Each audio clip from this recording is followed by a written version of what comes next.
Kamel Ferhat, de la société Le Froid Francilien. Je suis issu de formation dans le génie climatique. Donc j'ai fait un CAP, BEP, Bac Pro et BTS froid et climatisation. Et aujourd'hui, je suis donc le PDG de la société Le Froid Francilien et le président d'un institut de formation. Alors, ce qui m'a emmené dans le domaine de l'énergie, c'est quand j'étais gamin en Algérie, je suis originaire de ce pays, je vendais des blocs de glace. Quand je suis revenu en France, parce que je suis né en France, j'ai compris que c'était pas du confort, la glace ou le froid, c'était une nécessité, c'était nécessaire à la survie, j'allais dire, surtout en Algérie.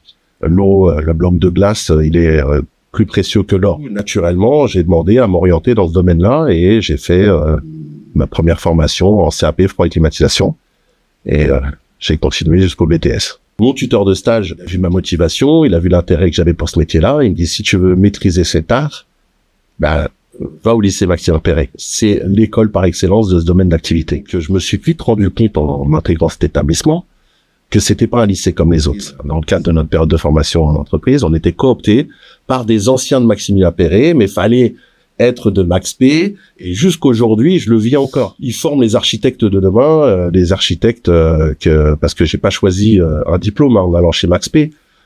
J'ai choisi d'avoir un pouvoir, le pouvoir de maîtriser un métier, de maîtriser la chaleur. En fait, elle sauve le monde. En fait, cette formation, elle prépare des acteurs qui vont sauver le monde de par la crise énergétique qu'on subit.